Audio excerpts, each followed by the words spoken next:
o tema: o juízo final. Este material foi produzido, elaborado nos estúdios do CEP, Centro de Estudos e Pesquisas Espíritas. Com seu projeto Espiritologia, traz o juízo final. Nossa bibliografia, como de costume, são as obras básicas da codificação espírita kardeciana e hoje, preferencialmente, o livro A Gênese, de Allan Kardec. O juízo final estaria marcado por uma queda de um grande asteroide, de um astro vindo do espaço, caindo sobre a Terra, causando uma completa destruição de toda a vida do planeta, de todos os seres, uma completa destruição, extinção da raça humana. O juízo final seria marcado pela passagem de um planeta considerado Nibiru, segundo aí a mídia. A opinião de muitos acreditariam que neste final estaria realmente passando um planeta Nibiru nas proximidades do planeta Terra, causando todo um transtorno, toda uma destruição. Ou o juízo final seria marcado por um hecatombe nuclear, sem precedentes. Uma terceira guerra mundial, permitindo que as nações mais poderosas, com seus poderios atômicos nucleares, pudessem ali detonar as suas ogivas nucleares, com seus foguetes intercontinentais, causar uma completa destruição do planeta, extinguindo aí a vida humana, a vida dos animais, a vida das plantas. Após esse hecatombe nuclear, nós teríamos um completo inverno nuclear, uma completa destruição dos homens, das plantas, dos animais. Não restaria nenhuma forma de vida na superfície do planeta. O inverno nuclear é uma proposta do Carl Sagan, aquele astrônomo americano, que diz que se houvesse um hecatombe nuclear na face da Terra, haveria após esse hecatombe um completo inverno nuclear. Quer dizer, a Terra ficaria toda escura, a luz solar não atravessaria a nossa atmosfera, porque a atmosfera estaria toda brumosa, tendo em vista as partículas aerodispersóides das detonações nucleares. A vida seria completamente extinta. Já não são mais as entranhas da Terra que se agitam, mas sim o da sociedade, com seus valores intelectuais e morais. Essa seria a possibilidade mais próxima de acontecer. Esse momento em que nós estamos vivenciando. Tá? Os expurgos coletivos das quais nós estamos vivendo agora são testemunhos, segundo aí alguns autores espirituais, como Alago, no livro A Gênese, do capítulo 18, no item 6, que coloca dessas perturbações asteroides, não, de astros, quer dizer, de planetas que têm sobre a Terra uma grande influenciação espiritual, mas também uma grande influenciação material, até mesmo na vida orgânica de todos os seres. Então, com isso, são as entranhas da sociedade que agora padece. Esse final dos tempos estariam marcados não pelos terremotos mais, pelo que? Os dobramentos de terrenos, os cataclismos, não. Mas sim pelas transformações intrínsecas de uma sociedade fracassada, já superada em todos os seus valores materiais.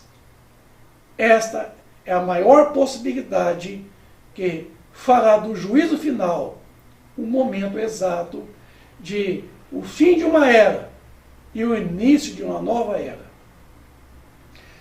O prefácio do livro O Evangelho segundo o Espiritismo deixa muito claro: os Espíritos do Senhor, que são as virtudes do céu, qual imenso exército que se movimenta ao receber as ordens de seu comando, espalham sobre toda a superfície da terra. E semelhantes estrelas cadentes vêm iluminar os caminhos e abrir os olhos aos cegos. Eu vos digo em verdade que são chegados os tempos em que todas as coisas hão de ser restabelecidas no seu verdadeiro sentido, para dissipar as trevas, confundir os orgulhosos e glorificar os justos. As grandes vozes dos céus ressoam com sons de trombetas, e os cânticos dos anjos lhes associam. Nós vos convidamos a vós, homens, para o divino concerto. Tomai da lira e fazei uníssonas vossas vozes, e que no hino sagrado elas se estendam e repercutam de um extremo ao outro do universo. Homens, irmãos a quem amamos, aqui estamos junto de vós. Amai-vos também uns aos outros e dizei do fundo do coração, fazendo a vontade do Pai que está nos céus: Senhor, Senhor, e podereis entrar no reino do céu. São chegados os tempos marcados por Deus em que grandes acontecimentos se vão dar para a regeneração da humanidade. Capítulo 18 do livro A Gênese. Ainda, no item 2, tudo na criação é harmonia. Tudo revela por uma previdência que não se desmente, nem nas menores e nem nas maiores coisas. Temos, pois, que afastar desde logo toda a ideia de capricho, por inconciliável com a sabedoria divina. Em segundo lugar, se a nossa época está designada para a realização de certas coisas, é que estas têm uma razão de ser na marcha progressiva de todo o conjunto. Isto posto, diremos que o nosso globo, como tudo que existe, está submetido à lei do progresso. Ele progride fisicamente pela transformação dos elementos que o compõem e moralmente pela depuração dos espíritos encarnados e desencarnados que o povoam. Ambos, esses progressos se realizam paralelamente, porquanto o melhoramento da habitação guarda a relação com o habitante. Fisicamente, o globo terráqueo há experimentado transformações físico-químicas que a ciência tem comprovado, o que o tornaram sucessivamente habitável por seres cada vez mais aperfeiçoados. Moralmente, a humanidade progride pelo desenvolvimento da inteligência, do senso moral e do abrandamento dos costumes, ao mesmo tempo que o melhoramento do globo se opera sob a ação das forças físicas, das forças químicas, das forças biológicas, essas forças materiais. Os homens, para isso, concorrem pelos esforços da sua inteligência, passando pelo progresso moral. De duas maneiras se executa esse duplo progresso. Uma é lenta, é gradual e insensível, a outra caracterizada por mudanças bruscas, a cada uma das quais corresponde um movimento ascensional mais rápido, que assinala mediante impressões bem acentuadas os períodos progressivos da humanidade. Esses movimentos, subordinados quanto às particularidades ao livre-arbítrio dos homens, são, de certo modo, fatais em todo o seu conjunto, porque estão sujeitos às leis, os que se verificam na germinação, no crescimento e na maturidade das plantas. Assim também a humanidade, o surgimento dela, isso, a sua maduração e a sua crescimento e o fruto que virá depois dessa maduração. Por isso é que o movimento progressivo se efetua às vezes de modo parcial, isto é, limitado a uma raça, limitado a um continente, a um país, a uma nação. de outras vezes, de um modo geral, como está aqui agora, nos continentes. Por isso, 6 continentes. O continente sul-americano, norte-americano, o continente europeu, o asiático, o africano e a Oceania. Meus amigos, estamos vivendo agora um quadro de uma pandemia que atinge os 6 continentes do planeta Terra. Então, esse progresso que se realiza agora não é mais parcial. Ele é coletivo, ele é mundial, ele é global, como está aqui demonstrado. O progresso da humanidade se cumpre, pois, em virtude de uma lei, chamada Lei do Progresso. Ora, como todas as leis da natureza são obra eterna da sabedoria e da presciência divina, tudo que é feito dessas leis resulta da vontade de Deus, o Pai, o Criador de tudo, de todos. Não de uma vontade acidental caprichosa, mas de uma vontade imutável, que é de Deus Criador. Quando, por consequente, a humanidade está marcada para subir um degrau, pode dizer-se que são chegados os tempos marcados por Deus, como se pode dizer também que em tal estação eles chegam para a maduração dos frutos e da sua colheita. O universo é ao mesmo tempo um mecanismo incomensurável, acionado por um número incontável de inteligências e um imenso governo em que cada ser inteligente tem a sua parte de ação sob as vistas do soberano Senhor do universo, que é Deus, cuja vontade única mantém por toda parte a unidade. A unidade que é o Criador, é transcendente e imanente a todas as criaturas. A humanidade tem realizado até o presente momento incontestáveis progressos. Os homens, com a sua inteligência, chegaram a resultados que jamais haviam alcançados sob o ponto de vista das ciências, das artes e do bem-estar material. Resta-lhes ainda um imenso progresso a se realizar. Se progrediu bastante em ciência, isso, em tecnologia, em comodidade, em conforto. Agora, resta realizar o de fazer que entre si reine a caridade, a fraternidade, a solidariedade, que lhes assegura o bem-estar moral. Então, o progresso agora, meus amigos, é o moral, porque o intelectual já avançou suficientemente para exigir que o progresso moral acelere e o acompanhe, que possa alcançar o progresso intelectual.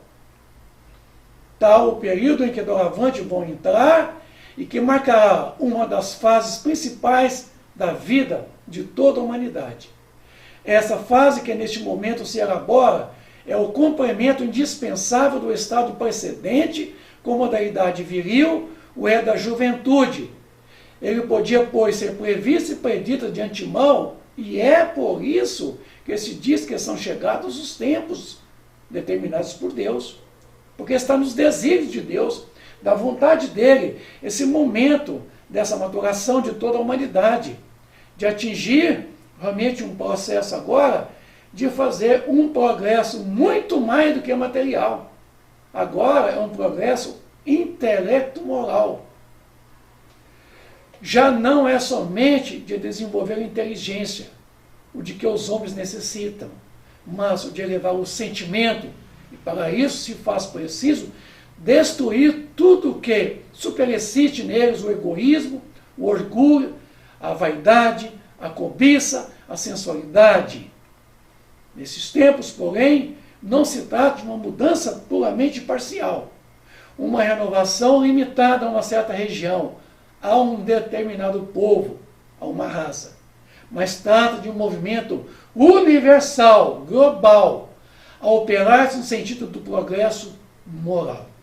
Então agora é à frente e acima que é o nosso progresso. Uma nova ordem de coisas tem de estabelecer-se, e os homens, que mais opostos lhe são, para elas trabalham ao seu malgrado. A geração futura, desembaraçada dos escolas do velho mundo e formada de elementos mais depurados, se achará possuída de ideias e de sentimentos muito diversos do que da geração presente, que se vai de passos gigantes. Agora, as passadas são aceleradas e são gigantes. O velho mundo estará morto. Apenas viverá na história, no mito, como estão hoje os tempos da Idade Média, com seus costumes bárbaros e suas crenças supersticiosas. Sim, de certo a humanidade se transforma, como já se transformou noutras épocas. E a cada transformação se assinala por meio de quê? De uma crise, que é para o gênero humano, o que são para os indivíduos as crises do crescimento. Então, crises, meu amigo, são oportunidades de crescimento intelecto-moral. É muito mais do que crescimento material. É crescimento moral. Aquelas se tornam muitas vezes penosas, dolorosas, e arrebatam consigo as gerações e as instituições, mas são sempre seguidas de uma fase do progresso material e moral. Então, essa geração que se passa agora, nessa grande transformação das instituições, inclusive a família, é a primeira e a maior de todas as instituições. Então esse modelo velho de família está caindo por terra. Um novo modelo de família se erguerá em cima de quê? Dos restos desse modelo antigo da família, que será superada por essa família agora universal, fraterna, solidária, humana, muito mais do que antes. A humanidade terrestre tem chegado a um desses períodos do crescimento, está em cheio, há quase um século, no trabalho de sua transformação, pelo que havemos agitar-se de todos os lados, presa de uma espécie de uma febre, como que impelida por uma invisível força que empurra. Essa força chama a lei do progresso. Então agora, meus amigos, a lei do progresso é à frente e acima. Não tem mais parada. Não tem mais estacionamento. Retrocesso não existe, nunca existiu. Mas podemos desacelerar, podemos até mesmo parar. Agora não. Agora é à frente e acima, não pode parar mais. Agora é a largos passos esse progresso. Assim continuará até que se haja outra vez estabilizado em novas bases. A base de uma sociedade fraterna, solidária e humana. Quem observar, então, achará muito mudado em seus costumes, em seu caráter, nas suas leis, nas suas crenças. Leis que estão superadas, numa palavra, em todo o seu estado social. Então, o momento agora é de uma completa regeneração social. Uma coisa que vos parecerá estranhável, mas que por isso não deixa de ser rigorosa a verdade, é que o mundo dos espíritos, o mundo que vos rodeia, experimenta o contra-choque de todas as comoções que abalam o mundo corporal, o mundo dos encarnados. Digo mesmo aquele que toma parte ativa nessas comoções. Então, meus amigos, as grandes transformações que se operam agora não é somente na costa terrena. No mundo espiritual também se opera uma grande transformação. Grandes comoções vão se dar, certo? Para realmente a regeneração de toda a sociedade. A sociedade do mundo corporal, mas a sociedade do mundo espiritual também estará numa completa transformação. Sinais precursores. E acontecerá no advento do Filho do Homem o que aconteceu no tempo de Noé. Pois, como nos últimos tempos, antes do dilúvio, os homens comiam, bebiam, se casavam e casavam seus filhos, até o dia em que Noé entrou na arca. E assim como eles não conheceram o momento do dilúvio, senão quando ele sobreveio e arrebatou toda a gente, assim também será no advento do Filho do Homem. Então, meus amigos, essa ilustração aqui, certo, dos sinais precursores, assim como no tempo de Noé, o dilúvio veio e arrebatou todos que não estavam preparados, assim também acontecerá nesse segundo advento do Cristo, certo?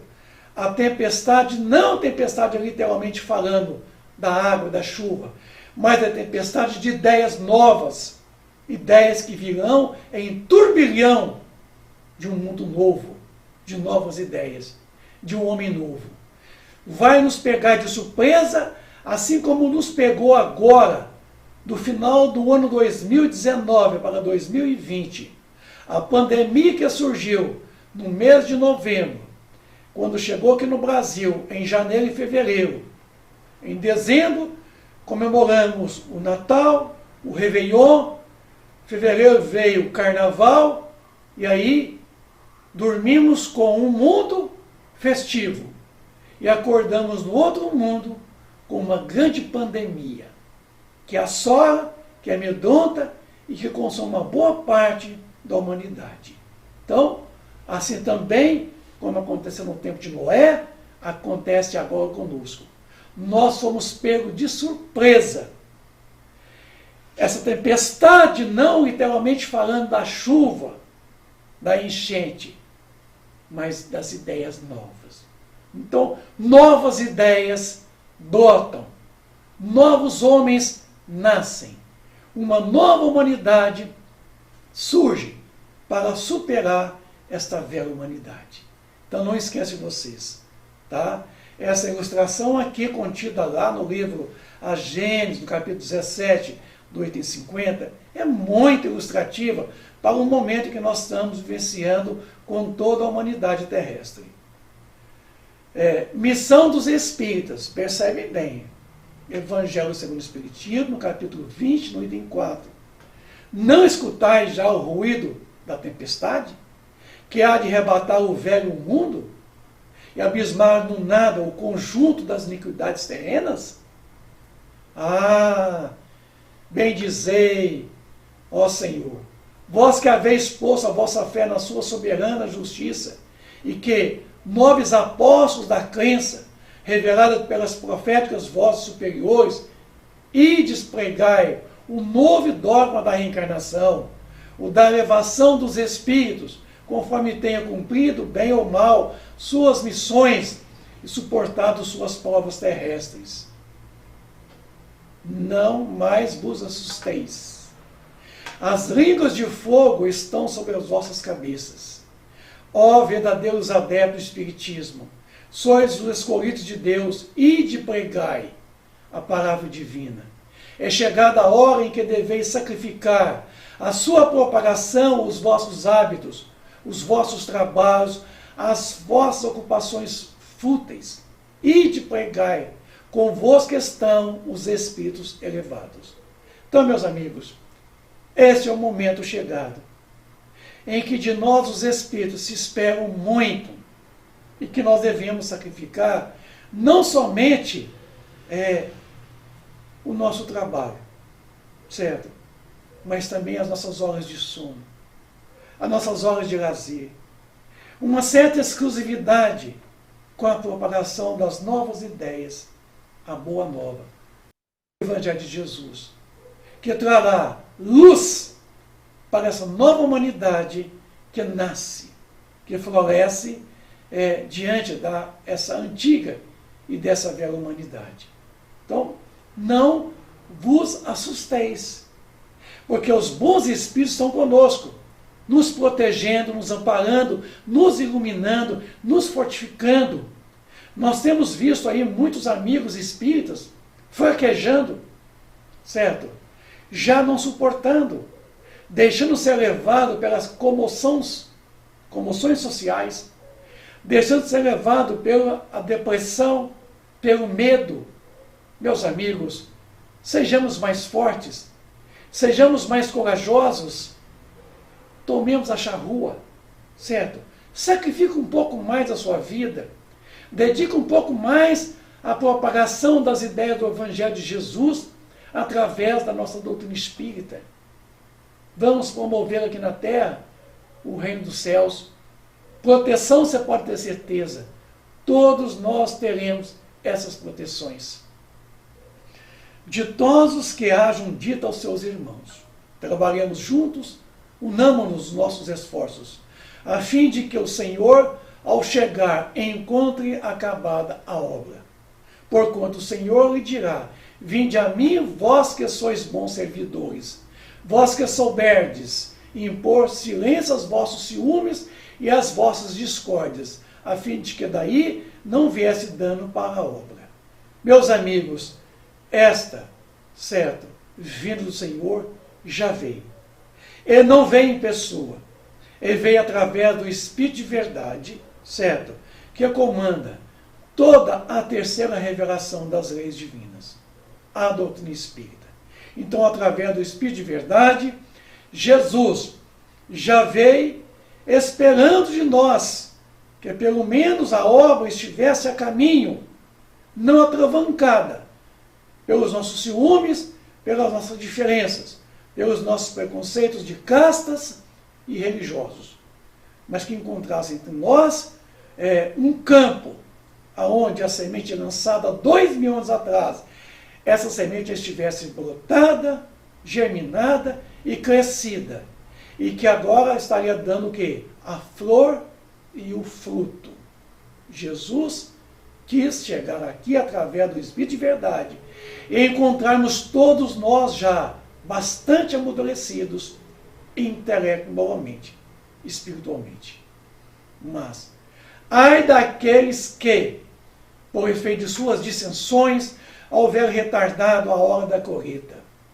Pois a tempestade das ideias virá e eles serão levados no turbilhão, certo? Dessas ideias novas que estão entrando.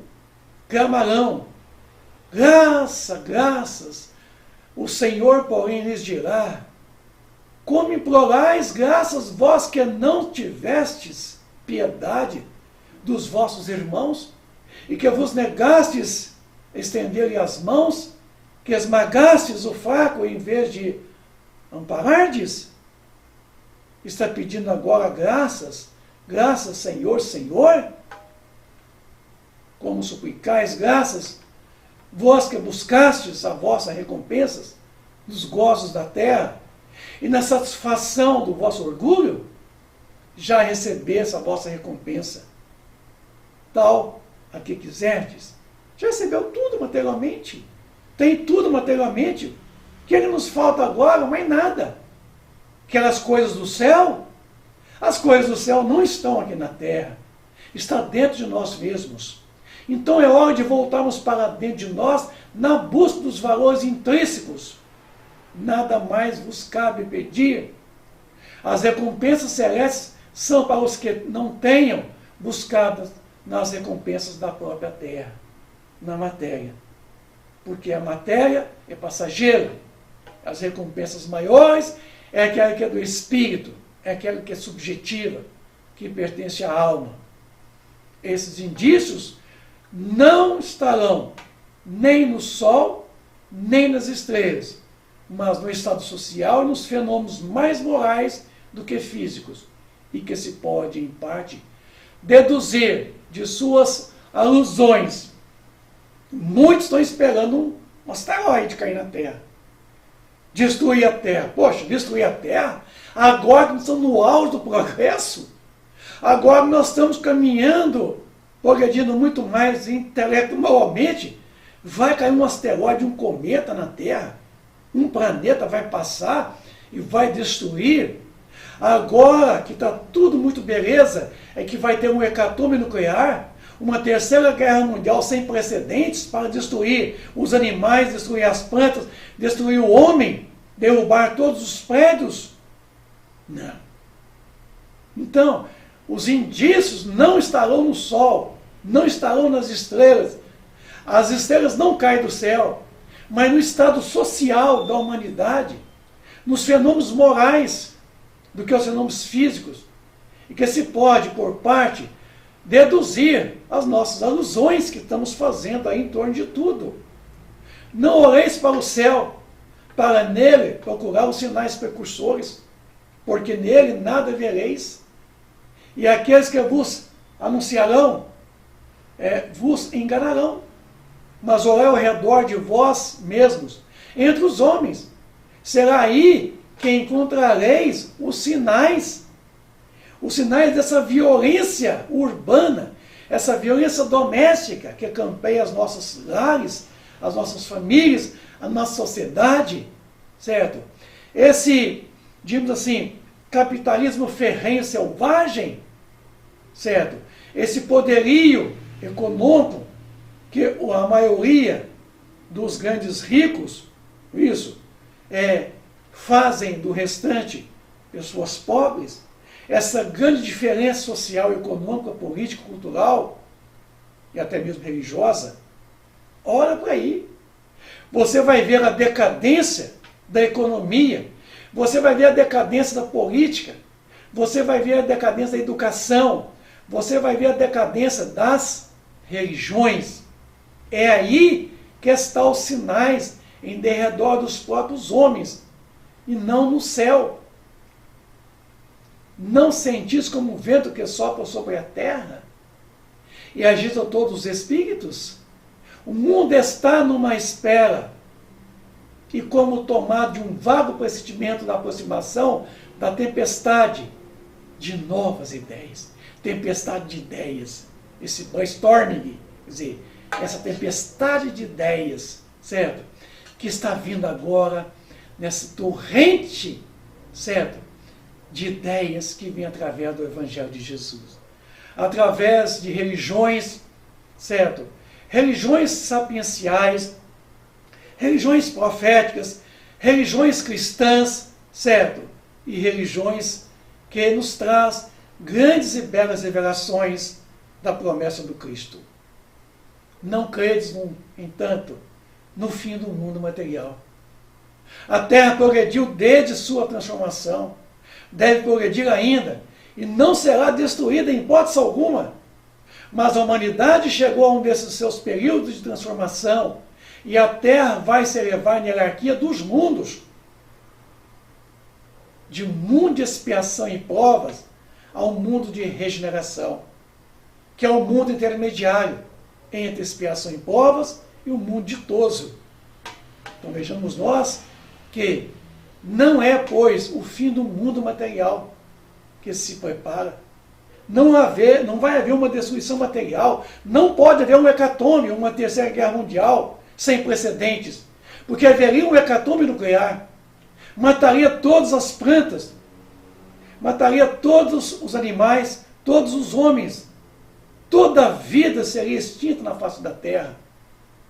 São para mais de 30 mil bombas nucleares, com 60 megatons em potência de cada uma bomba, certo? Mas é o fim do mundo moral, é o velho mundo, o mundo dos preconceitos de casta, o mundo do egoísmo, é o mundo do orgulho, é o mundo do fanatismo que desaba. Cada dia leva ali alguns resíduos. Há reminiscências ainda desses preconceitos de castas, desse egoísmo, desse orgulho, dessa soberba. Há ainda muito fanatismo. É isso que está ruindo nas suas bases. É um mundo moral que está desabando. Tudo acabará para ele com a geração que dele se vai. E a geração nova se elevará ao novo edifício que as gerações seguintes consolidarão e complementarão, quer dizer, completarão toda essa que se passa. Virão preencher com novos valores. De mundo de expiação, a terra será chamada e será a se tornar um dia um mundo feliz. E sua habitação será uma recompensa em lugar de ser uma punição, sofrimentos e dores. O reino do bem deve nela suceder ao reino do mal. Aí vem os expurgos coletivos, como tendo uma necessidade, certo? De muitos deverão permanecer aqui, neste mundo em transição que se opera. As pandemias, esse quadro de proliferação coletiva, de mortes coletivas, isso, dessa elaboração dessas toxinas que ainda existem nas entranhas do ser humano, tá? Precisam ser expurgadas para libertar os espíritos das amarras que o prende a esse velho mundo dos vícios, das mazelas, para o encontro com um novo mundo.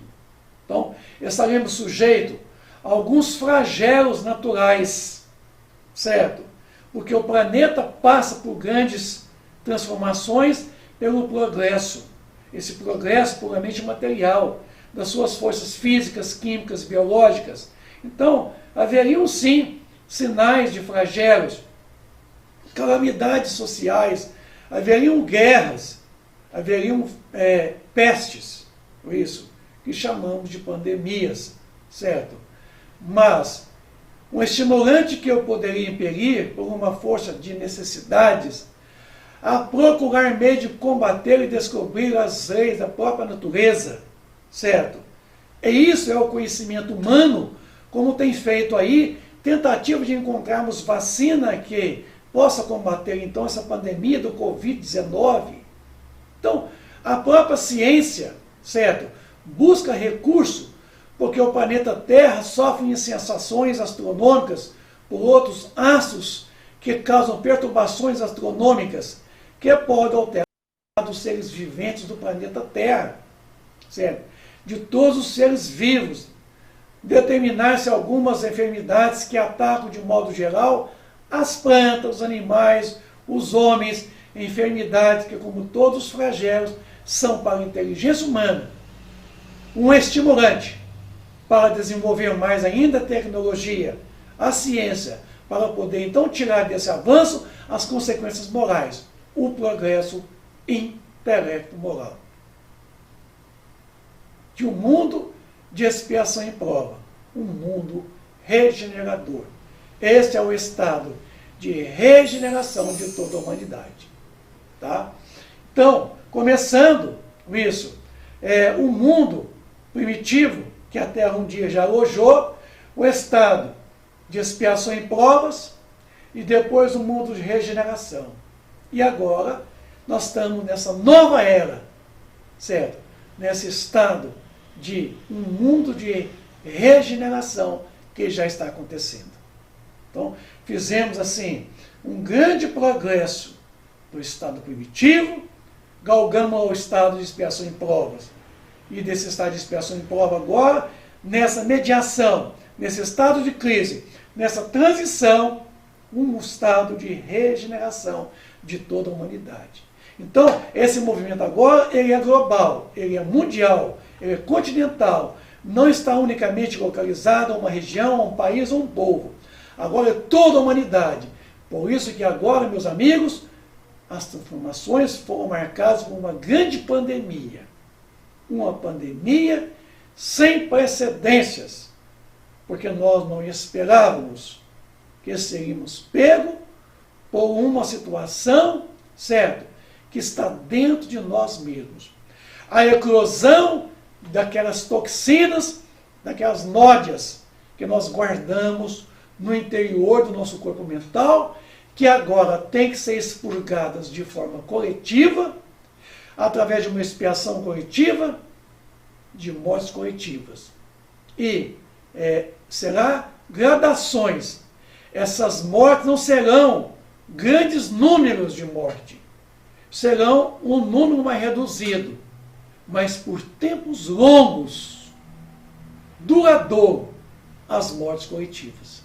Então, essa pandemia do Covid-19 está matando aí, no Brasil, 1.000 pessoas em 24 horas. Mata mais 1.000 no continente lá norte-americano. Isso. Mata mais 1.000 no outro continente.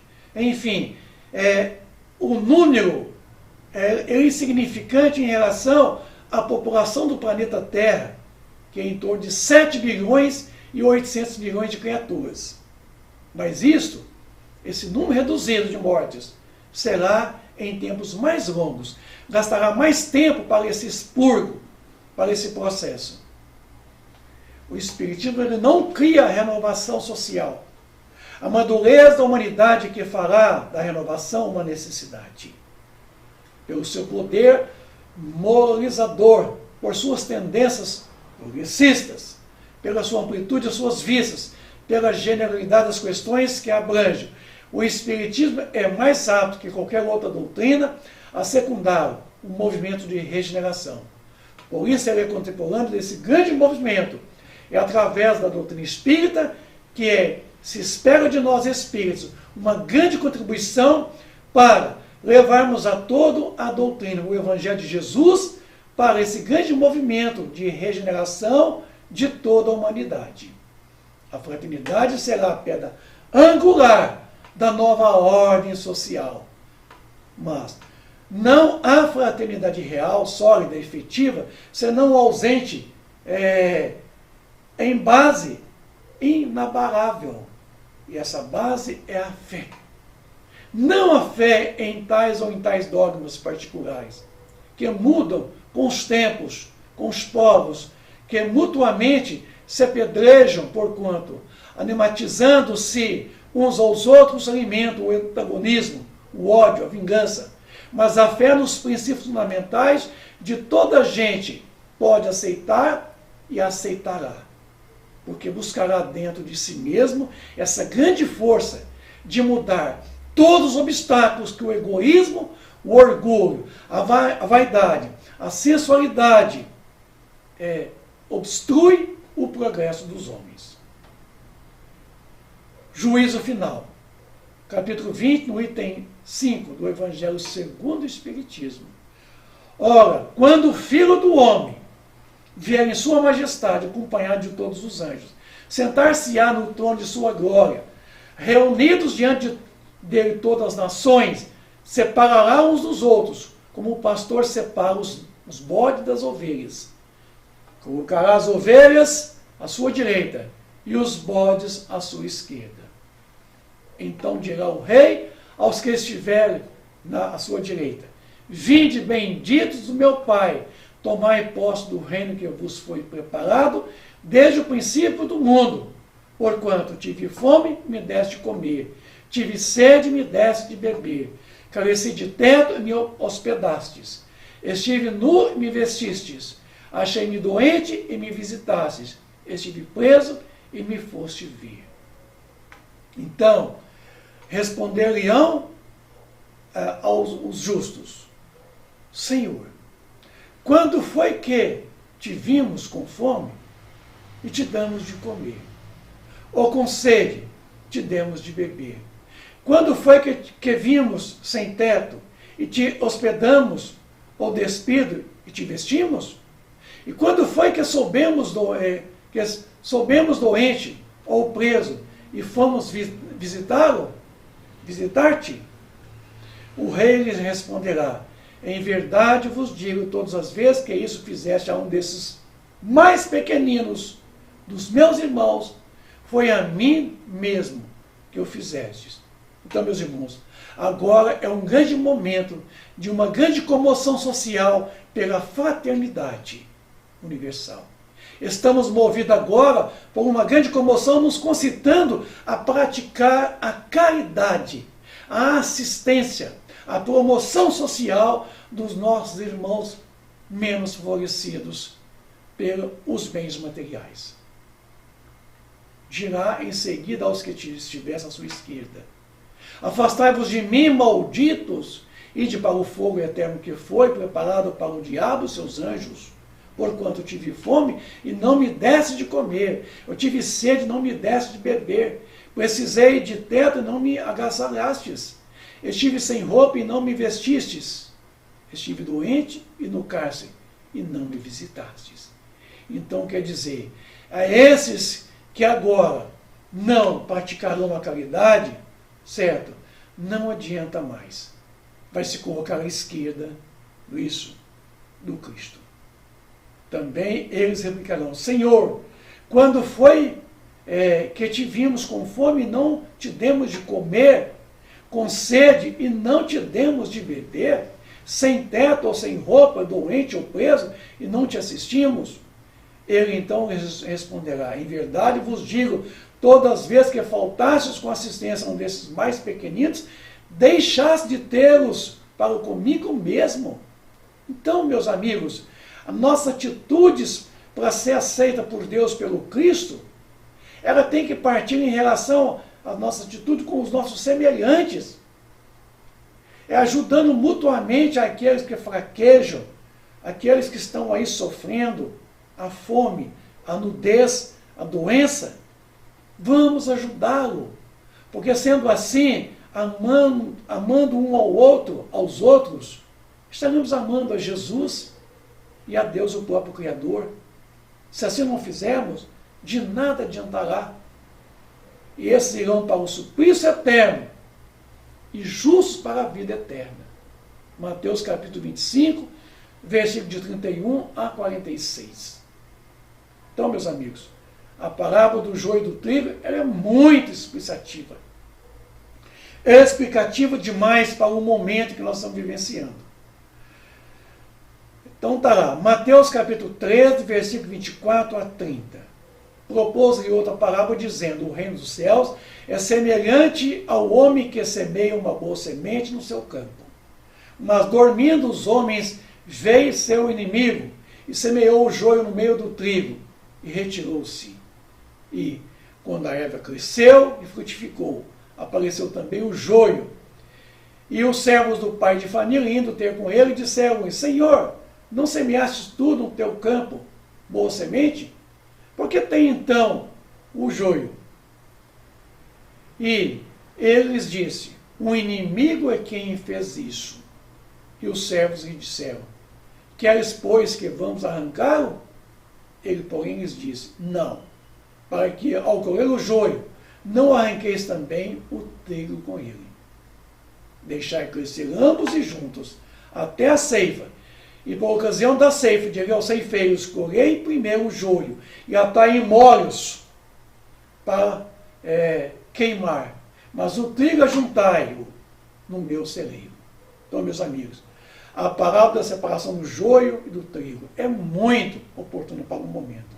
Esse momento que nós estamos vivenciando agora, certo? Dessa grande pandemia, dessa seleção agora mundial, é a separação do joio do trigo.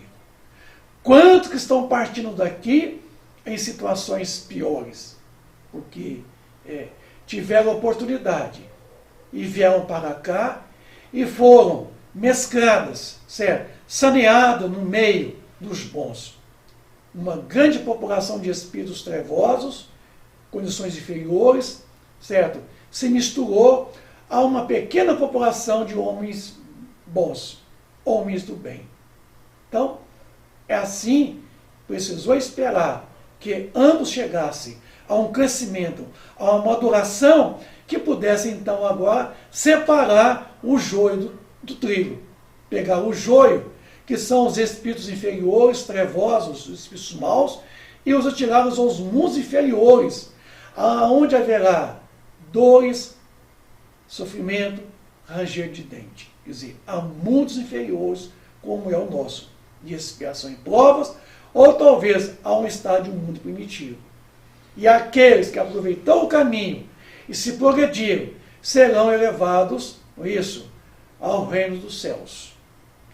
Então, é isso que está acontecendo agora. A separação do joio através de mortes coletivas, certo? São mortes coletivas que estão agora, cada dia que se passa, aumenta. Tem dia que diminui. Então, não preocupa, porque esses números não serão tão grandes, certo? Permanecerão esses números em maior tempo de duração para se fazer esse grande expurgo coletivo de boa parte da humanidade. Por quê? Esse gráfico está aqui agora, vocês prestem muito bem atenção nele, tá? Aqui, ó, percebam lá, né, do lado esquerdo de vocês, que em 9.850 anos, quer dizer, em 9.000 anos, encarnaram na Terra somente 1.265.000.000 de criaturas. Tá? Em 9.000 anos, encarnou na Terra somente 1.265.000.000 habitantes. Mas vejam vocês aqui, de 1850 a 2018, certo? Em 168 anos, não é 9.000 não, preste bem atenção nos números. Em 168 anos, encarnaram na Terra 6.335.000.000 de habitantes. É muita coisa. Se em 9.000 anos encarnou somente 1 bilhão e pouco, em 168 anos encarnou 6 bilhões e pouco. Então, esse joio veio, se misturou no meio do trigo que já existia aqui. Certo? E agora chegou esse momento de realmente fazer essa imigração, essa retirada desse joio, que eu não sei quem, talvez eu seja um desses, o joio, certo? E que serão exilados a mundos inferiores, tal como a Terra, ou conforme igual à própria Terra, que aloja um mundo de expiação e provas. Então, esse grande expurgo agora começa. Esse turbilhão agora de mortes coletivas, certo? Está chegando aí, porque somente em 168 anos encarnou 6 bilhões. É muita coisa. Então, o que se plantou em termos de joio no meio do trigo, o trigo é a minoria e o joio é a maioria. Agora chegou esse momento dessa maturidade da humanidade a fazer a separação do joio e do trigo. Aí, que momento, né? Então vieram as provas coletivas, como todos os tempos houve expiações coletivas, provações coletivas, mortes coletivas, desde que o mundo aqui é mundo, sempre houve, certo? Mortes coletivas, certo? Regionalizadas, né? Em cidades, em estados, em países, em continentes. Agora é global, agora é continental, agora é o planeta um todo que passa por essas mortes agora coletivas. Também ouvireis falar de guerras e rumores de guerra. Tratar de não vos perturbardes, porquanto é preciso que essas coisas se deem, mas ainda não será o fim. Pois ver-se povo levantar-se contra povo e reino contra reino. E haverá pestes, quer dizer, pandemias, né? Fomes, tremores de terra em diversos lugares. Todas essas coisas serão apenas o começo das dores. Mateus capítulo 24, versículos de 6 a 8. Então, meus amigos, não fui eu que digo, não foi Allan Kardec que disse, foi Mateus que disse. Já estava predizendo o momento que nós chegamos, tá? O final dos tempos. As mortes coletivas. Pelas pandemias. Que naquele tempo chamava de pestes. Hoje é pandemia. Então, não pode acontecer uma hecatombe nuclear que destruiria toda a vida da Terra. Não, não pode. Jamais. Não seria justo. Agora que tudo ficou belezinha, que está tudo muito gostoso, esse troço aqui vai ficar bom demais, meu amigo. Vai dar prazer em viver. Porque uma nova sociedade nasce, certo? Então não pode ser somente as pandemias virá então trazendo essas doenças que se diz contagiosas, mas que o mal já existe no homem. O mal não está no vírus. O vírus não é mau, não é uma criatura má. As bactérias não são seres más. Não são seres que são maus. Vírus, bactérias, bacilos. O mal está dentro do homem. O mal é subjetivo. O mal é atitude. O mal é a ausência do bem, está dentro dos homens. Então esse mal agora está sendo expurgado de forma coletiva, quando? Da oportunidade em que os vírus aproveitam o campo propício, certo? Da elaboração das toxinas mentais, certo? E recebem essa carga genética, elaborando-as em termos de informações que são despejadas nessas partículas chamadas de vírus, nesses núcleos proteínas, nessas globulinas, certo? Para receber essa mensagem genética que está no campo mental do homem mau, que foi inoculada em suas vidas diárias, do dia a dia, de tantas outras existências passadas, que foi juntando e agora é preciso se despir, certo? Se despor dessas toxinas, dessas mazelas, desses vícios. Então a pandemia do coronavírus, o Covid-19, essa grande oportunidade que o mundo está tendo agora, de um expurgo coletivo, certo? De uma limpeza de uma grande população do planeta Terra, para um novo mundo ser erguido aqui, certo? Com uma nova humanidade. Então as mortes serão coletivas, a nível continental, em números reduzidos, mas ao longo de um prazo, que eu não sei precisar, enquanto uma nova humanidade entra para compor um novo mundo. Então a nova humanidade também estará entrando lentamente, na medida que essa velha humanidade sai. É uma transição. Transição vem essa ideia realmente. Então está havendo agora essa grande emigração, que eu vou falar dela para vocês. Tendo que reinar na terra o bem, necessário sejam delas excluídos os espíritos endurecidos no mal e que possam acarretar essas perturbações que acarretaram. Deus permitiu que eles aí permanecessem o tempo de que precisavam para se melhorarem, mas chegado o momento em que, pelo progresso moral dos seus habitantes, o globo terráqueo tende a ascender na hierarquia dos mundos.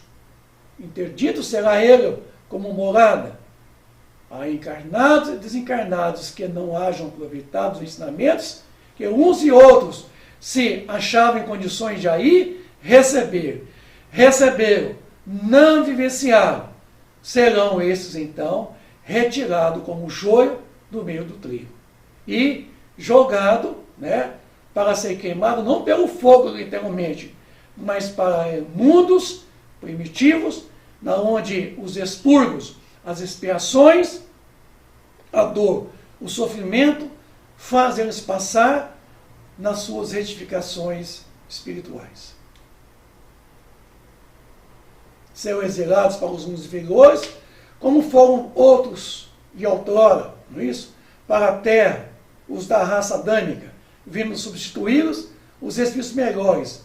Em separação, a que Jesus presidirá, é que se acha figurado por essas palavras. Sob o juízo final, os bons passarão à minha direita e os maus à minha esquerda. Então esse juízo é o nosso julgamento, certo? É esse momento em que nós agora estamos nos julgando a nós mesmos e nos condenando a nós mesmos, certo? Já sentenciando a nós mesmos. A doutrina é de um juízo final, único e universal, pondo fim para sempre à humanidade. Repugna a razão, pois se implicar na atividade de Deus durante a eternidade, que recebeu a criação da terra, e durante a eternidade, que se seguirá a sua destruição. Que utilidade teria então o sol, a lua e as estrelas, que segundo a Gênese foram feitos para iluminar o mundo? Causa espanto que em tão imensa obra que hajam produzido para tão pouco tempo e a benefício dos seres votados de antemão, em sua maioria, os suplícios eternos. Materialmente, a ideia de que julgamento único seria, até certo ponto, admissível para os que não procuram a razão das coisas, quando se cria a humanidade, toda se acha concentrada na Terra, e que para seus habitantes fora feito tudo que o universo contém. É, porém, inadmissível, desde que se sabe que há milhares e milhares de mundos semelhantes que perpetuam as humanidades pela eternidade, em fora entre os quais a Terra é dos menos consideráveis, simples ponto imperceptível no universo, que tem 10 bilhões de galáxias. Moralmente em prejuízo definitivo e sem apelação, não se concilia com a bondade infinita do Criador, que Jesus nos apresenta de contínuo como o Pai eterno, que deixa sempre aberta uma senda para o arrependimento e está pronto sempre a estender os braços ao filho pródigo. Se Jesus estendesse e entendesse o juízo naquele sentido, desmentiria suas próprias palavras. Aos demais, se o juízo final houvesse de apanhar de improviso os homens em meio de seus trabalhos ordinários, e grávidas e as mulheres, caberiam perguntar-se com que fim Deus, que não faz coisa alguma inútil ou injusta, faria necessitar e necessem, não isso, crianças, e criariam almas novas naquele momento supremo do termo fatal da humanidade. Seria para submetê-las ao julgamento, logo, ao sair do ventre materno, antes de terem consciência de si mesmas, quando a outros milhares de anos foram concedidos para se inteirar dos que respeitam a própria individualidade? Para que lado direito ou esquerdo iriam as almas que ainda não são boas nem más, e para as quais, no entanto, todos os caminhos do interior, progresso, se encontrariam desde então fechados, né? Visto que a humanidade não existiria? O juízo pelo processo de imigração, conforme ficou explicado, é racional, funda-se na mais rigorosa justiça, visto que conserva para o espírito eternamente o livre-arbítrio, constitui privilégio para ninguém. E todas as suas criaturas, sem alguma, concede Deus igual liberdade de ação para progredirem. O próprio aniquilamento de um mundo, acarretando a destruição do corpo, nenhuma interrupção ocasionará a marcha progressiva do espírito. Tais as consequências da pluralidade dos mundos e da pluralidade das existências. Mesmo que o planeta Terra amanhã acabasse com o hecatombe nuclear, certo? Essa humanidade que vive hoje teria a oportunidade de poder continuar o seu progresso em outras moradas, em outros orbes, em outros planetas, aonde alojaria e aloja mundos, certo? Tal como a Terra, mundos primitivos, mas também mundos melhores do que a Terra. Segundo essa interpretação, não é exata a qualificação de juízo final. Isso, não. Pois que os espíritos passam por parecido, né, análogos fieiros de cada renovação dos mundos por eles habitados, até que atinja um certo grau de perfeição. Não há, portanto, juízo final propriamente dito, mas juízos gerais em todas as épocas de renovação parcial ou total da população dos seus mundos, por efeito das quais se operam as grandes emigrações de espíritos. Então, esse juízo final, ele é individual, ele é pessoal. É o momento de nós avaliarmos as nossas atitudes, certo? E termos novas atitudes. Então, esse data limite, que foi proposto aí, segundo Chico Xavier, né, é o limite de cada um. Essa grande travessia dessa nova era, é o limite que eu cheguei agora, de que eu preciso mudar. Esse momento em que nós chegamos no limite máximo, não dá mais para ficar nesse homem velho. Agora é um mundo novo, há que erguer sobre o velho mundo. Então, essa data limite, ela é muito pessoal, não é uma data cronológica, certo? Mas é uma data subjetiva, é um momento decisivo em que nós temos que tomar novas atitudes, certo? Em cada um de nós mesmos. Já estou crucificado com Cristo, vivo não mais eu, mas o Cristo vive em mim. É que é o momento em que Paulo de Tarso, aos Gálatas 2, versículo 20, já não sou mais eu, mais quem vivo, mas ele é quem vive em mim. É o momento do homem novo, que quanto ao trato passado, vos despojei do velho homem, que se corrompe pelas concupiscências do engano, o homem novo, e vos renoveis no espírito da vossa mente, e vos revistais do novo homem que segundo Deus é criado em verdadeira justiça e santidade. Paulo aos Efésios 4, versículo 23 a 24, o homem novo. Então, o juízo final é esse momento agora, de nós despojarmos o homem velho que é em nós, e vestirmos um homem novo.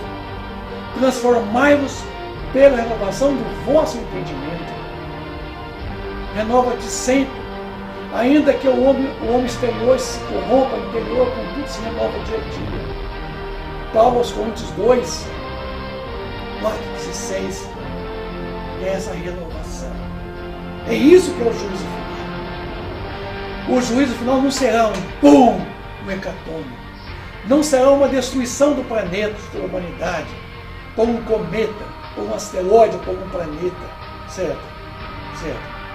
Mas não será também uma pandemia que destruirá toda a raça, mas uma boa parte, certo, da humanidade. Mas restará uma grande parte, enquanto uma nova parte entra, está chegando. Então, é preciso que haja essa grande renovação, o juízo final, essa grande renovação interior de cada um de nós. Todas as coisas que me são lícitas, todas me são. Ninguém diz que não é. Mas nem todas as coisas me convêm. Todas as coisas me são lícitas, mas eu não me deixarei dominar por nenhuma delas. Será? Porque o que eu faço não aprovo. Pois o que eu quero, isso não faço, mas o que aborreço, isso eu acabo fazendo. Porque não faço o bem que quero, mas o mal que não quero, esse eu faço. Então, é um mundo da porta larga, a porta da perdição. Esse mundo está acabando. Está no final dele. Chegou o momento exato. Então, as lições de Paulo de Tarso são adaptáveis a cada um de nós. Devemos despegar desse grande homem seguidor de Jesus Cristo. Ainda que é tardia, certamente encontraremos o caminho que nos conduzirá ao reino dos céus. Então, meus amigos, vamos nos espelharmos em Paulo de Tarso, dessa atitude de convertermos-nos, certo? Voltarmos para dentro de nós mesmos e fazermos essa grande transformação, essa grande renovação, essa grande conversão em Cristo. Combati o bom combate, acabei a carreira, guardei a fé. Nossos maiores adversários se encontram dentro de nós mesmos. Bastando sondar nosso íntimo, encontraremos o orgulho remanescente que nos cega, o pai do egoísmo, a origem de todos os vícios e mazelas que nos mantêm no cativeiro da própria ignorância. Nesse combate será com as nossas imperfeições, oriundo do nosso estado de completa ignorância, que detemos desde o berço de nossa evolução, quando da predominância do instinto sobre a razão, sobre a moral. O homem velho que ainda guarda reminiscências dentro de nós, procurando vestir o traje do homem novo, que há de nascer quando de nossa conversão em Cristo. Reconhece o verdadeiro espírita pela sua transformação moral e pelos esforços que empregam para domar as suas más tendências. A imigração das almas. O que é a imigração das almas? O que é esse exílio? O que é essa retirada dos espíritos da face da terra, nesse final de tempos velhos? Seria coletivo? Já está acontecendo essa imigração? Quer dizer, já estarão sendo encaminhadas almas para outros mundos, em outros orbes, em outros planetas? Já está acontecendo a seleção natural? Vamos buscar no livro A Gênese a temática de hoje. Comecemos então com a parábola do joio e do trigo. O reino dos céus é semelhante ao homem que semeia a boa semente no seu campo. Mas dormindo os homens, veio o seu inimigo e semeou o joio no meio do trigo, e retirou-se.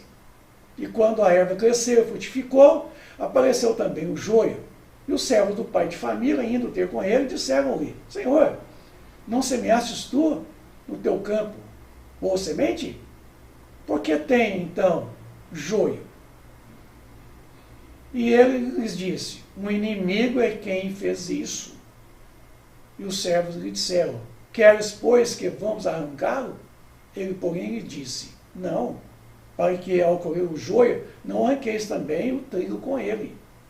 Deixai crescer ambos juntos até a ceifa. E por ocasião da ceifa direi aos ceifeiros, colhei primeiro o joio e atai molos para queimar, mas o trigo ajuntai-o no meu celeiro. Então, a separação do joio e do trigo. É esse momento que vamos tratar com vocês dessa imigração. Já começou, para a surpresa de muitos. A separação já começou. A seleção natural das coisas sempre se fez, mas agora é um momento de uma grande renovação de toda a humanidade. Através das provas coletivas, estampadas aí de longos tempos, agora chegou o momento de uma grande provação coletiva, de uma grande expiação coletiva, as chamadas emigração das almas. Não se deve entender que por meio dessa imigração de espíritos sejam expulsos da terra e relegados para mundos inferiores todos os espíritos retardatários. Não. Muitos, ao contrário, aí voltarão por quanto muitos há que o são porque cederam ao arrastamento das circunstâncias e dos exemplos. Neste, a casca, não é isso? É pior do que o cerne. Uma vez subtraídos à influência da matéria e dos prejuízos do mundo corporal, eles, em sua maioria, verão as coisas de maneira inteiramente diversa. Naquela porque as viam quando em vida, conforme os múltiplos casos que conhecemos. Para isso, tem de auxiliar os espíritos benévolos, que por eles se interessam e se dão pressa em esclarecê-los, em lhes mostrar qual falso era o caminho que seguiam. Isso acontece todos os dias, meus amigos. Está aí. Nós mesmos, pelas nossas preces, exortações, podemos concorrer para que eles se melhorem, visto que entre os mortos e vivos há perpétua solidariedade entre as criaturas. É muito simples o modo por que se opera a transformação, sendo como se vê todo ele de ordem moral, sem se afastar em nada das leis da própria natureza. Sejam os que se compõem a nova geração em espíritos melhores, ou espíritos antigos que se melhoram, ou que se melhoraram, o resultado é o mesmo. Desde que trazem disposições melhores, há sempre uma renovação. Assim, segundo suas disposições naturais, os espíritos encarnados formam duas categorias. De um lado, os retardatários, endurecidos, rebeldes, pirracentos, que partem. De outro, os progressistas, que chegam. O estado dos costumes e da sociedade estará, portanto, no seio de um povo, de uma raça, de um mundo inteiro, em relação com aquelas duas categorias que preponderar, que vai preponderar, que vai realmente permanecer. Uma comparação vulgar ainda melhor dará a compreender o que se passa nessa circunstância. Figuremos um regimento composto de sua maioria dos homens turbulentos, indisciplinados, os quais ocasionarão nele constantes desordens, que a lei penal terá, por vezes, dificuldades em reprimir. Esses homens são os mais fortes, por mais numerosos do que os outros. É os 6 bilhões de criaturas que chegaram aqui em 162 anos. Eles se amparam, animam, estimulam pelo exemplo. Os poucos bons nenhuma influência exercem, seus conselhos são desprezados, sofrem com a companhia dos outros e os achicalham e maltratam.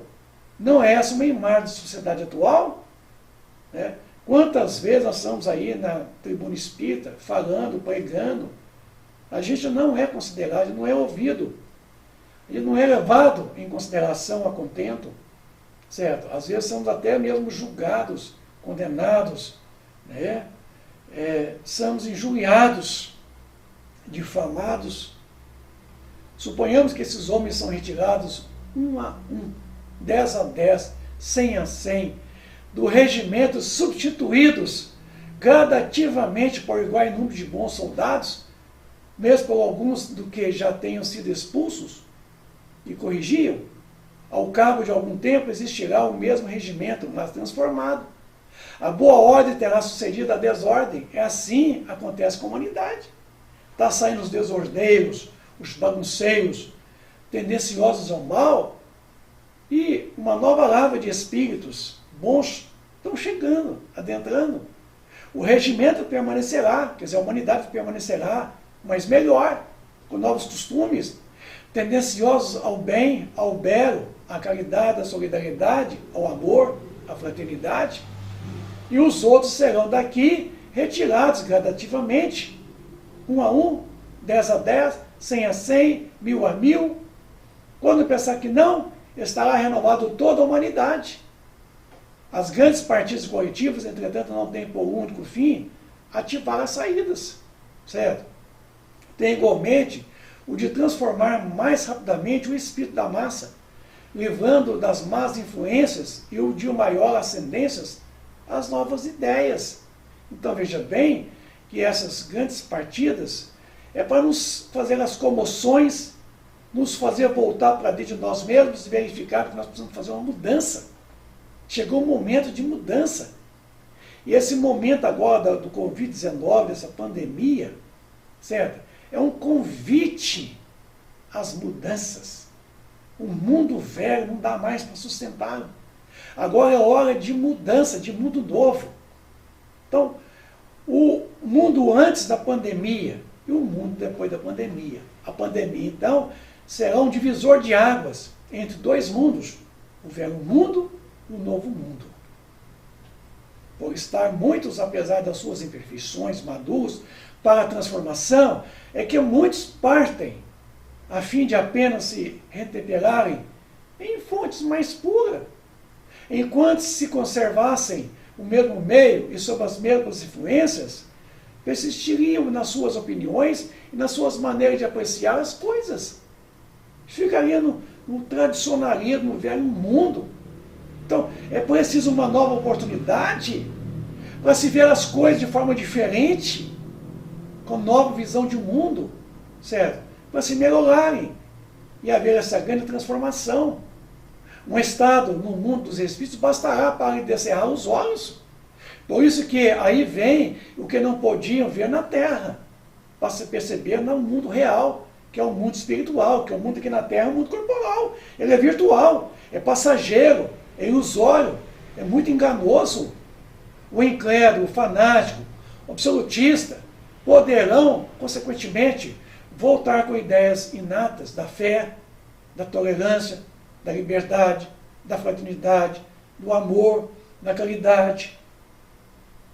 Ao regressar, acharão mudadas as coisas e experimentarão a influência do novo meio em que houvesse nascido, longe de oporem às novas ideias, constituir-se-ão aos seus auxiliares. A regeneração da humanidade, portanto, não exige absolutamente a renovação integral dos espíritos. Basta uma modificação em suas disposições morais.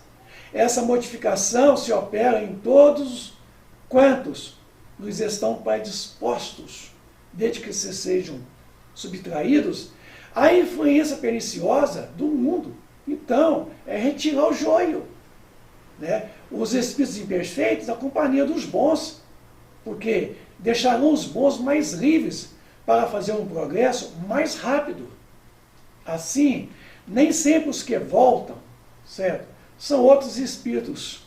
São, com frequência, os mesmos espíritos, mas passando sentindo de outra maneira. Estavam pensando, né, passando de uma condição melhor para outra, sentindo de uma outra maneira, vendo tudo de um mundo diferente, encarando diferente, vivendo diferente. Quando insulado, individual, esse melhoramento passa despercebido e nenhuma influência ostensiva alcança sobre o mundo. Muito claro é o efeito quando se melhora e se produz simultaneamente a grandes massas. Aí se nota as grandes comoções, aí a gente se nota que é um momento de mudança. Porque então, conforme as proporções que assumam, numa geração pode modificar profundamente as ideias de que um povo ou de uma raça não modificaria. Aí quando vem as comoções sociais, certo? Sensibilizam, comove a novas atitudes. É o que quase sempre se nota depois de grandes choques que dizimam populações, certo? Os chamados cataclismos naturais, cataclismos provocados pelas mãos do homem, os flagelos, isso. Eu não diria cataclismo realmente. Eu vou corrigir essa fala, que de certa fala, os cataclismos, esse tempo já passou, mas os flagelos naturais e artificiais que o homem opera apenas destrói os corpos, não atinge o espírito. Ativa o movimento do vai e vem entre o mundo corporal e o mundo espiritual. E, por consequente, o movimento progressivo dos encarnados e desencarnados. É de notar que essas épocas da história da humanidade, as grandes crises sociais se seguem uma era de progresso. Porque crises é oportunidade de crescimento. Opera-se recentemente um desses movimentos gerais, destinado a realizar essa remodelação da humanidade. Então, é o planeta num todo, a humanidade nele, vivendo isso, esse mundo dentro do planeta, isso, alojado no planeta, é que está em mudança. Tá? A multiplicidade das causas de destruição constitui sinal característico dos tempos, visto que elas se apressarão à eclosão de novos germes.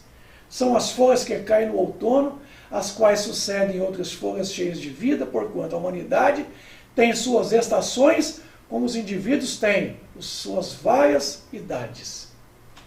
As folhas mortas da humanidade caem batidas pelas rajadas e pelos golpes do vento, porém, para renascer mais vivaz sob o mesmo sopro da vida, que não se extingue, mas se purifica pela purificação, isso, do indivíduo.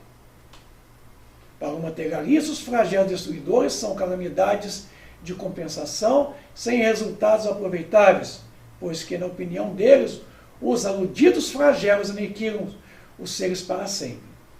Para aquele que, porém, sabe que a morte unicamente destrói o envoltório do corpo físico, tais flagelos não acarretam as mesmas consequências e não lhes causam um mínimo medo, um mínimo pavor. E lhes compreende o objetivo e não ignora que os homens não perdem mais por morrerem juntos do que por morrerem isolados, dado que, de uma forma ou de outra, a isso hão de todos sempre atingirem, chegarem. Os incrédulos, esses incrédulos rirão dessas coisas e os qualificarão de quiméricas, mas digam os que disserem, não fugirei à lei comum, cairão seu turno como os outros, e então isso acontecerá? Eles dizem, nada, viverão, no entanto, a despeito de si próprios, e se verão um dia forçados a abrir os seus olhos. Muitos acreditam que serão arrebatados por uma nave espacial, ou um disco voador, virá transportá-lo para um planeta habitado por seres mais adiantados. Mas a prática demonstra que não podemos ser exilados dessa forma, uma vez que exigiriam levar conosco os pertences materiais. A casa, o carro, o guarda-roupa cheio de roupa, o celular, notebook, nossa conta pompuda, o marido, a esposa, os filhos, etc, etc. Temeremos? Não. Teremos que desencarnar para livrarmos de tudo que é materialmente falando.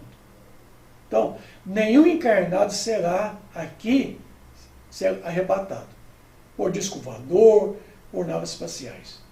Temos que passar pelo processo desencarnatório, temos que perder o corpo físico, temos que perder os bens materiais e reassumirmos os bens morais, pois para onde nós iremos, aonde nós supomos que vamos, não admite a matéria densa de que é formado o nosso corpo físico, os nossos pertences do mundo físico, certo?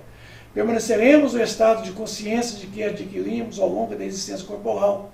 Então, não é ir, mas permanecer nas conquistas realizadas pelos empreendimentos intelectuais, morais, culturais, certo? Esses são os verdadeiros valores que vão permanecer conosco, não que vão, já estão, certo? Porque os outros não vão, os materiais. Esse nós perderemos, porque com a imigração do mundo corporal, o mundo físico, certo? Para o mundo espiritual, que também é imigração, nós só vamos em espírito, não vai com o corpo físico. Então, nossos bens materiais não vão junto com a gente, fica tudo aqui, certo? Só vai conosco os empreendimentos intelectos, morais e espirituais, que são os verdadeiros valores permanentes, duradouros.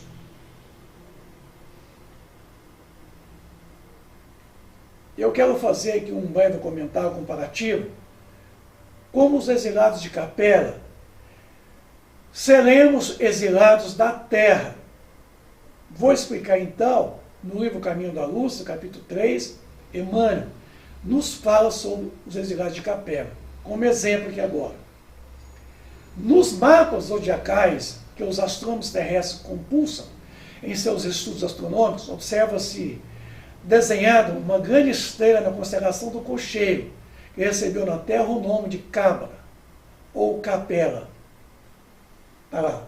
Magnífico Sol, entre os astros que não são vizinhos, ela, na sua trajetória pelo infinito, faça acompanhar igualmente de sua família de mundos, cantando as glórias divinas do ilimitado espaço sideral, o universo.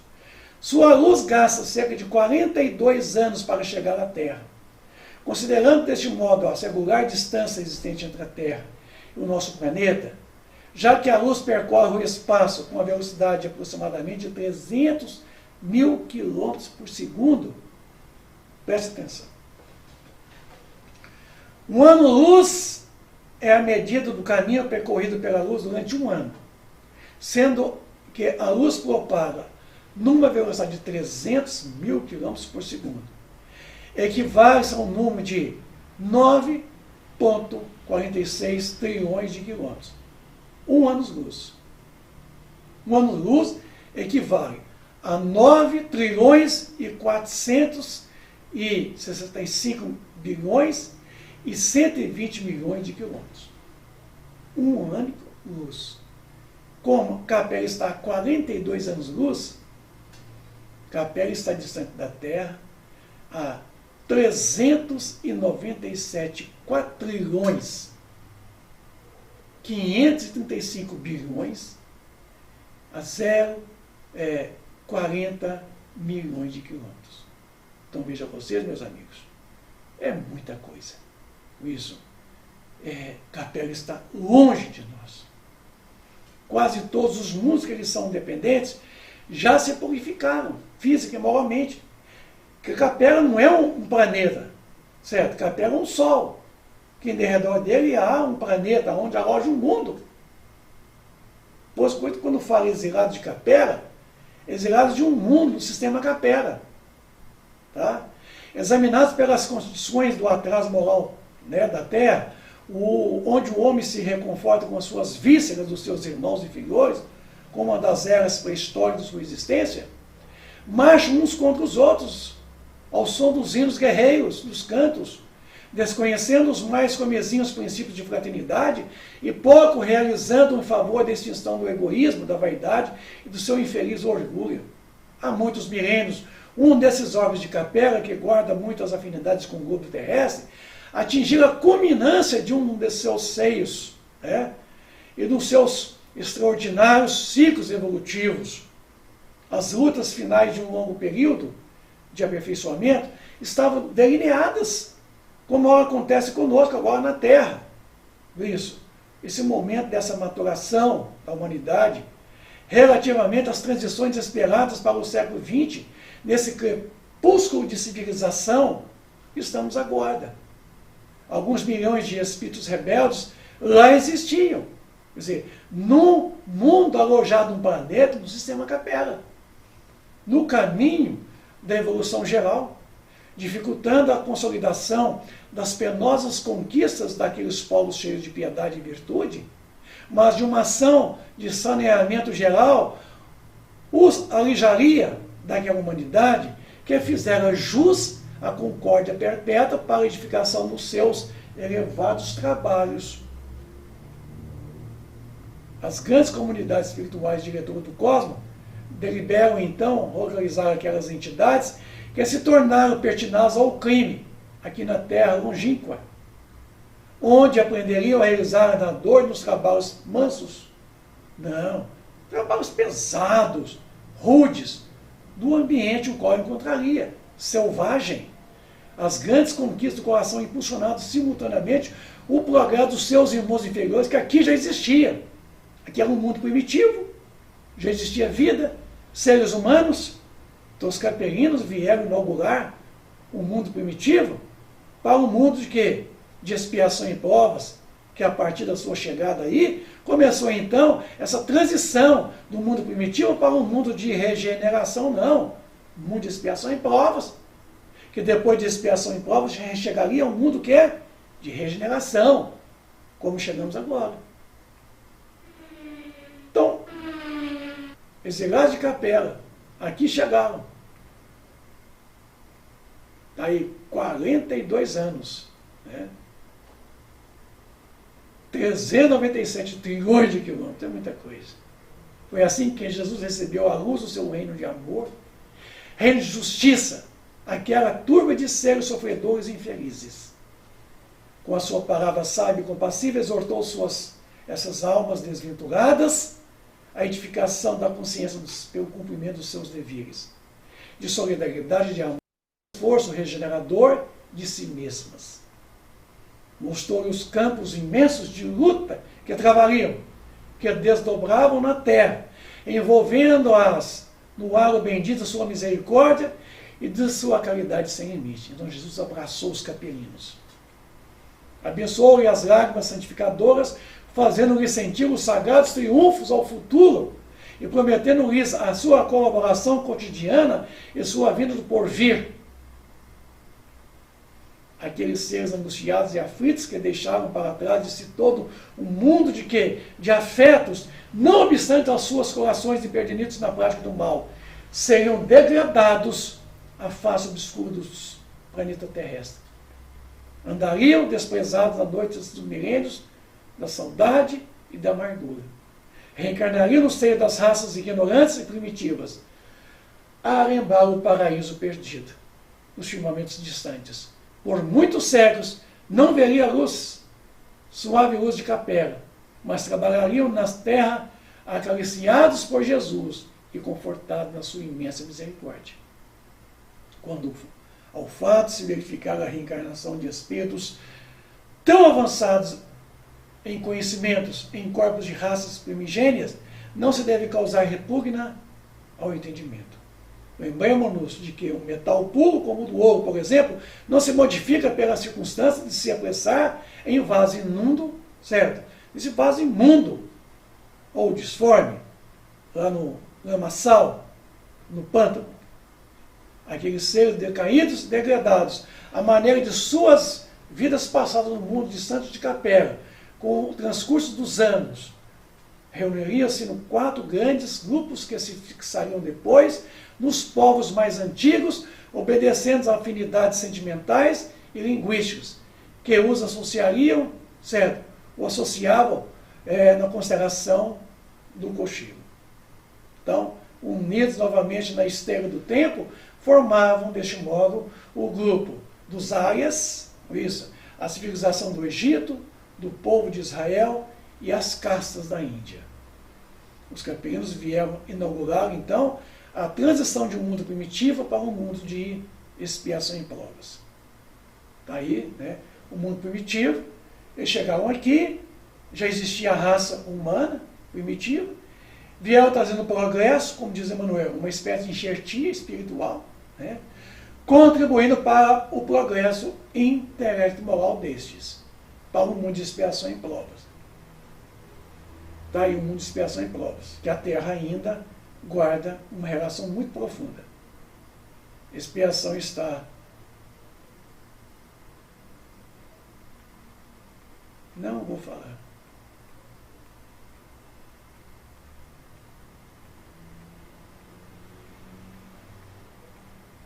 Vou tomar o tempo.